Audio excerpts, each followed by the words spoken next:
The current crisis surrounding Qatar represents the most severe conflict among Gulf Arab states since the end of the Cold War.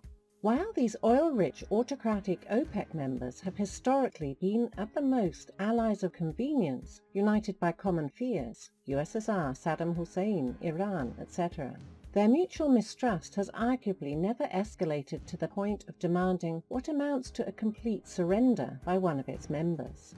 Several interesting features of this crisis immediately jump out. First of all, the breaking off of diplomatic relations by Saudi Arabia and several other major regional powers, including Egypt, and depriving Qatar of the ability to use land and air transport routes through or over the territory of Saudi Arabia and other Gulf states, including Egypt, came suddenly and without any warning. There was no ongoing visible dispute between Qatar and any of its neighbors, no major recent provocative policy moves. This suggests it was a premeditated and planned move by Saudi Arabia and its partners. While the US role in the crisis is still ambiguous, it is unlikely in the extreme that Saudi Arabia would have undertaken something so drastic without coordination with the US. Particularly since this action comes literally on the heels of President Trump's high-profile visit to Saudi Arabia.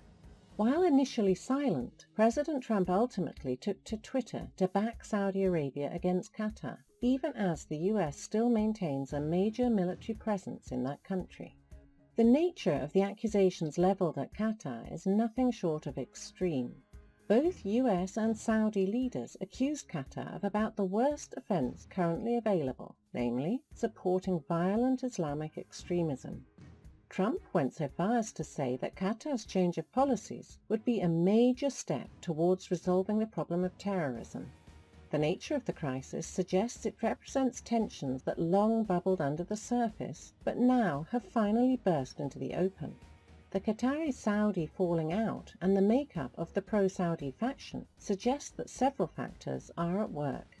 Not the least trivial of them is the drop in energy prices in recent years. Saudi Arabia's costly wars in Syria and Yemen only make that problem worse. Since Qatar's main line of business is natural gas, the production of which is outside OPEC's purview, it may be that Saudi Arabia is attempting to force Qatar, whose per capita GDP is the highest in the world, to share some of its wealth with the failing Saudi monarchy. This drastic step would likely not have been needed had the Saudi and Qatari ambitions in Syria been realized by now. The objective was, after all, the laying of pipelines through the territory of Syria and also the seizing of Syria's oil fields using ISIS as a proxy, all very much with the tacit approval of the Obama administration. While the outcome of the war in Syria is still uncertain, it is all too clear the Saudi and Qatari efforts to expand their wealth at Syria's expense have failed. The Saudis are also attempting to establish their political dominance within the region as part of the Sunni NATO concept. Qatar's independent foreign policy, which often ignored or even undermined Saudi aims in Syria and Libya, was naturally an obstacle in reaching that objective. Moreover, Qatar's freelancing also appears to be the reason why countries like Egypt and Israel have backed Saudi moves. Qatar is a major sponsor of the Muslim Brotherhood and of Hamas, which are major irritants for those two countries respectively. The other major show of Qatari independence has been its Iran policy, where it is also sharply at odds with the hardline Saudi approach.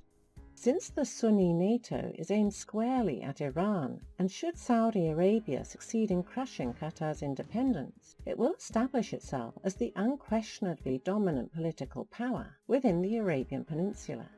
The harsh disciplining and humiliation of Qatar would also serve as a long-term warning for any other minor Gulf power which might attempt to pursue a foreign policy independently of Saudi Arabia.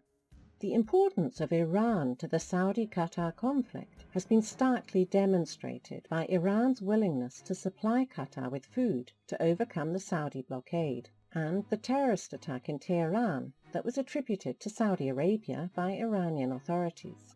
Tehran also opened its airspace for Qatar Airways aircraft and expanded unofficial efforts to draw Doha into its own sphere of influence. With that in mind, Trump's recent visit to Saudi Arabia, which culminated in the rather bizarre glowing orb ceremony, acquires new meaning. While we do not yet know just how much leeway Washington is giving Riyadh in its dealings with Doha, and how much coordination and communication there is between the two powers, Trump's behavior while in Saudi Arabia was likely intended to send a message that Saudi Arabia has the full faith and confidence of the United States, though evidently Qatar has failed to heed the warning. If the Saudi action does result in Qatari abandonment of the Muslim Brotherhood and Hamas, it will help the US restore some of its political standing in the region by drawing both Israel and especially Egypt closer to the US. Qatar's emasculation furthermore promises to bring the wars in not only Syria but also Libya to a closer conclusion by eliminating a significant player pursuing an independent objective. Last but not least, Qatar also enjoys rather better relations with both Russia and Turkey than does Saudi Arabia, which no doubt raised additional fears in Washington that Russia is about to take the US's place as the most influential external power in the Middle East. The emergence of a Russia-Iran-Turkey-Qatar constellation as a result of Russian diplomacy and Turkey's own regional ambitions is a nightmare scenario for both Riyadh and Washington. It is not yet clear whether the Trump administration compelled Saudi Arabia to undertake this course, or whether Trump had no choice but to endorse and acquiesce in the Saudi course of action, with some accommodations made to respect US interests as outlined above. On the one hand, Trump could easily have used the same support for terrorism cudgel on the Saudis that in the end he used on the Qataris. On the other hand, the power of the Saudi lobby in Washington and the absence of a proxy power capable of doing to Saudi Arabia what Saudi Arabia is doing to Qatar means that the Saudis are not simply following Washington's orders. However, in light of Trump's upcoming visit to Poland and the participation in the so-called Three Seas Initiative Summit, one must also entertain the possibility that the US saw in Qatar an unwelcome competitor for the liquid natural gas (LNG) market. It's becoming apparent that the US will continue to expand its role as hydrocarbon exporter in the future, which will naturally bring it into conflict with not only Russia, but also Qatar and even Saudi Arabia. It is also becoming apparent that at least some of that expansion will take place in Europe, or the market which Qatar had hoped to access by sponsoring jihadists in Syria, who would ultimately pave the way for its gas pipelines into Europe. The falling out between the US and Qatar appears to have had a sobering impact on Qatar's leaders, who, evidently fearing that any show of weakness might lead to their overthrow and even death, have dug in their heels and begun to seek support from unorthodox sources. That process, in turn, has shown both the extent of anti-Saudi sentiment in the region and the limits of US influence. Turkey's President Erdogan came out strongly in support of Qatar, and went so far as to reaffirm the Turkey-Qatar military alliance and to send troops to Qatar. Pakistan similarly decided to send a military force to Qatar, and collectively these actions are likely sufficient to dissuade any Saudi military adventurism, possibly in cooperation with dissatisfied factions of the Qatari military.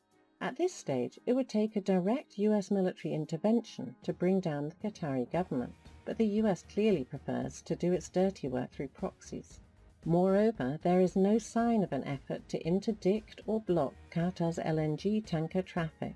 Even though Egypt had joined the anti-Qatar coalition, it has not blocked LNG tankers carrying Qatari gas from passing the Suez Canal. Even so, Qatari leaders were concerned enough to send their foreign minister to Moscow for consultations. Nevertheless, considering that Saudi Arabia responded to Turkey's support of Qatar by expressing its own support for the Kurdish cause, so far only verbal, it does appear that Russia, Turkey, and many other countries in the region do not wish to see Qatar brought to heel. Russian military spokesman also noted that in the meantime the war in Syria had greatly diminished in its intensity, as the Qatar and Saudi Arabia-backed militants now find themselves in a very confused situation where it's not clear who is supposed to be their enemy, Syrian forces or other rebel groupings. However the situation evolves in the future, it is unlikely in the extreme that Qatar will be a close collaborator in any Saudi schemes. Instead, it is more than likely that Qatar will gradually drift further away from Saudi policies and will bolster its ties with Turkey, and therefore, indirectly, also with Russia and Iran.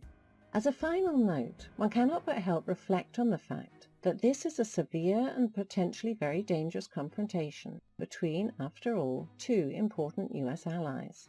Considering that both Qatar and Saudi Arabia are members of the free world, of which the US is the undisputed leader, the fact that a few policy disagreements among these members can no longer be managed by means short of blockade and threats of war doesn't speak highly of the US ability to continue to maintain its empire. While the Saudi-Qatari conflict is unprecedented in its intensity, it is far from being the only internal free world conflict which the US is apparently powerless to resolve. We have already seen Brexit, the looming two-speeds EU, the Turkey-EU and Turkey-NATO spats, the failure of TTIP and TPP multilateral US-centric trade deals, and other signs of US weakness. The use of Saudi Arabia against Qatar suggests the US might be moving towards a different model of imperial governance, namely divide and rule among its own client states. In the short term, this may well be successful. However, it is US client states' awareness that is driving them to seek help from Moscow, which in turn gives us narratives of Russian meddling, including now in the case of Qatar.